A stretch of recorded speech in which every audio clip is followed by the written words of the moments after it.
அங்க பாருங்க அந்த பொண்ணு காலையில இருக்காட்டி ஏ பொண்ணு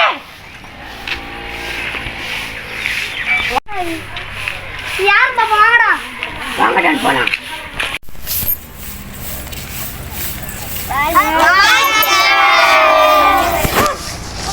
உங்களுக்கு குப்பை நினைச்சு கூட்டித்தல போனதுக்கு அவங்க வாழ்த்துக்கள் சொல்லி எடுத்துருக்காங்க டான். அப்படியாடா எல்லாரும் பிஸ்கட் இருக்கு யாருடா தம்பி எங்க அக்காக்கு இங்க தான் நான் தந்துடுறேன்.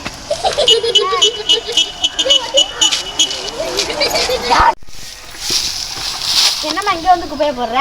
என் வீடு வாசல்ல இங்க போடு வேற எங்க வேணா போடு. அதை கேட்க நீ யாரு? இது பிளாஸ்டிக் எல்லாம் சேர்ந்து இருக்கு. இது மக்கும் குப்பை இலையும் சேர்ந்து இருக்கு பாரு. என்னை பார்த்து மக்குன்னு சொல்லிட்டியா? நான் ஒன்ன சொல்லலம்மா குப்பைய சொன்னேன். குப்பைன்னு சொல்லிட்டியா? ஏ விக்கி முத்தாள லட்சுமி எல்லாரும் ஓடிவாங்களே. எங்க பிள்ளைங்களாம் சுறுசுறுப்பா இருக்காங்க. எல்லாம் என்ன மணிக்கு வந்து நிப்பாங்க.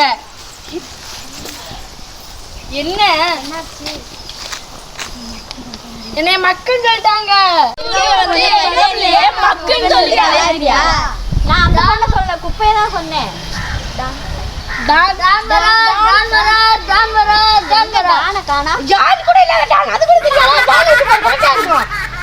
ஆமா ஜான் கூட இல்ல டானா இருக்காரு. இவர் அவங்க ஊர் டானே. எங்க ஊர் டானே கலாய்யா? டேய் அன்னைக்கு அங்க நம்ம காலத்துக்குள்ள ஆமா உங்களுக்கு குப்பை நினைச்சு கூட்டில போய் ஸ்கூல்கார பிள்ளைங்க கத்தி அங்கிருந்து நீங்க சாக்லேட் எல்லாம் பிடிக்க சாப்பிட்டீங்களா? யாருக்கா சாக்லேட் பிஸ்கட் எல்லாம்? டேய் வெளியேத்தலாம் சரி. என்ன எங்க ஊர்ல வந்து எங்க பிள்ளைங்க இது ஒன்றியா கலாய்க்கிறியா? எங்க ஊர் பிள்ளைய பார்த்து பக்கம் சொல்லிட்டேன். நான் எப்படி படிச்சேன் தெரியுமா? மக்கள் மட்டும் சொல்லல குப்பைன்னு சேர்த்து சொல்லிருக்கா. குப்பைன்னு சொல்லிட்டியா? நான் எப்படி எங்க ஊர்ல எப்படி படிச்சேன் தெரியுமா? நானு லைட் போடாம படிச்சேன். நானு படிச்சு தூங்குனத சொல்றீங்களா? டேய் நீ உருண்டு தூங்குனத கார்த்தி சொல்லுங்க. ஆமாடா நான் உருண்டு கனவுல படிச்சேன். உனக்கு கனவு ஃபர்ஸ்ட் வருமாடா? வருங்க. சரி நமக்குள்ள நம்ம கலாய்க்க வேணா ஃபர்ஸ்ட் இந்த விஷயத்துக்கு வா. டான் நான் இந்த பொண்ணு சொல்லலை குப்பையை தான் டான் சொன்னேன். மக்கும் குப்பை மக்காத குப்பை பிளாஸ்டிக்கு தனியாக இருக்கணும் இலை தனியாக இருக்கணும். அந்த பொண்ணை சொல்லலை குப்பையை தான் சொன்னேன். ஒன்னாம கூட படிக்கணும்னு தெரியும்ல. நீங்க டீட்டெயில் சொன்னா புரியுமா? டேய் நான் ஒன்னாம கூட படிக்கல. நீ அரைக்காசையே படிக்காம வந்துடா. இங்கத்த போடா 10 ரூபாய் டிவில கூட அதுவும் இல்லாம தியேட்டர்ல கூட 10 ரூபாய். இங்க நேரா சீரி பாத்திருக்கியா? எங்க சிங்கத்தை காணா? டான் எனக்கு சிங்கனா பயம். நான் பின்னாடி வந்துட்டேன். டேய் இங்கத்த கோவப்படுத்துறாங்க. ஐயோ இந்த கொசு தலை தாங்க முடியல. இந்த கொசு அவங்கள விரட்டி விடலாம். கொசு பத்தி வந்து போடுறா. பறத்தி விடுறேன் நாளைக்கு. டான் போன் தாங்க டான். டடா நீ டான் ரீசார்ஜ் பண்ணல. ஹலோ இந்தாங்க டான் உங்ககிட்ட பேச மாட்டான். இங்க சிங்கம் சீரி இருக்கு அந்த பிடிச்சு பாருங்க. ஓகே சார் அந்த பிடிச்சிட்டு பாருங்க சார். இப்போ யாரோட பேசுன? வண்டலூர் சூழ இருந்து சிங்க கேள்வி கேட்டாங்க. அதான் நான் ஃபோன் பண்ணி சொன்னேன். என்ன கவலை இது? அப்ப நான் இனிமேல் உங்களை டிக்கெட் எடுத்துட்டு வந்து தான் பார்க்கணுமா? ஐயோ இந்த கொடுமையை தாங்க முடியலையே. நான் உங்களை மாதிரி சிங்கான சொல்லிட்டு சுத்திக்கிட்டு இருக்க ஆசையா இல்லை டான். உன்னை பார்த்து நீதியா நடத்தி போய் பிடிச்சிட்டு போவாங்க. அதுவே நான் அவங்க சிங்க பிடிக்கிற வண்டி தான் கொண்டு வருவாங்க. யாரை பிடிக்கிற வண்டி கொண்டு வர மாட்டாங்க. உன்னை மைக் ஊசி போட்டு கொண்டு வருவாங்க. வாடா உங்களோட சேஃப்டி முக்கியம். மாடு கத்திக்கிட்டு இருந்துச்சு. இன்னைக்கு என்ன கத்த காணோம்? ஆமாம் டாக்டர் வந்து பார்த்துக்கிட்டு இருக்காருமா. அதனால தான் கத்தலமா இருக்குமா. ஆமாம் மாடு வந்து பிளாஸ்டிக் கவர் சாப்பிட்டனால 2 நாளாக சாப்பிடல. இப்போ வந்து சாப்பிடுது. இப்போதே தீவனம் போட்டுட்டு வந்திருக்கோம். ஆமாம் பாப்பா அதைத்தான் 2 வரைக்கும் குப்பைக்கு இவ்வளோ நேரம் சண்டை நடந்துச்சு. உங்கள் ஊருக்காரங்களுக்கு எடுத்து சொல்லு. ஒரு பொண்ணு என்ன ரோட்டை கூட்டிக்கிட்டே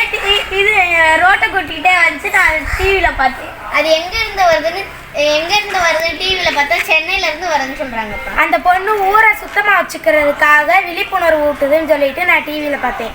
நீ டிவியை பார்த்துக்கிட்டு யார்கிட்டயே ஃபோன் பேசிகிட்டு இருந்தேன். நான் டிவியை பார்த்துட்டு அவங்க அம்மா கிட்ட தான் ஃபோன் பேசிகிட்டு இருந்தேன். கீழே அவங்க அம்மா நம்பர் கொடுத்துருந்தாங்க.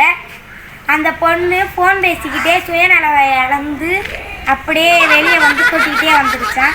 அந்த பொண்ணை யாராச்சும் பார்த்தீங்கன்னா என்னமாச்சும் வாழ்த்து சொல்கிற மாதிரி சொன்னீங்கன்னா அவங்க மறுபடியும் வீட்டுக்கே வந்துடுவாங்களா. ஹெல்ப் பண்ணுங்க. சரி நம்ம ஊருக்கு தான் வந்துட்டு இருக்காங்க. நம்ம ரோட்டை தான் சுத்தம் பண்ணிக்கிட்டு இருக்காங்க. அவங்கள பார்த்தா நம்ம ஊருக்கு அனுப்பிடுவோம். நம்ம அக்காமார்கிட்ட சொல்லி அவங்க பார்த்தா அவங்க வாழ்த்து வாழ்த்து சொல்லி ஊர்கன் போட்டு நம்ம பார்த்தா நம்ம வாழ்த்து சொல்லி அவங்க ஊர்கன் போகும். சொல்கிறேன், மக்கும் குப்பைனா காய்கறி கழிவுகள், தோட்ட கழிவுகள், பழ கழிவுகள்லாம் மக்கும் குப்பை.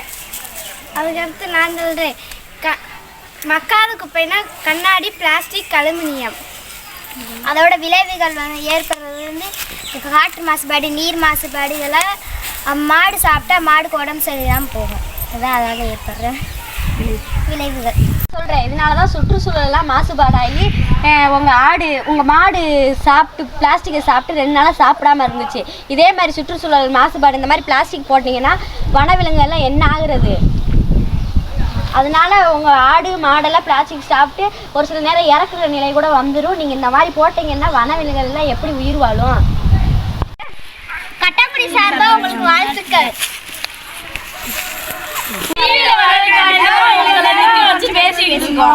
சரி, நான் அதவே கண்டினியூ. உங்களை பண்ணி நாங்களும் விளைவுகள் பண்ணால் சுற்றுச்சூழல்லாம் நல்லா இருக்கும். சரி, நான் இதெல்லாம் கண்டினியூ பண்ணுறேன். பாய் பாய் பாய் பாய் பாய் பாய்.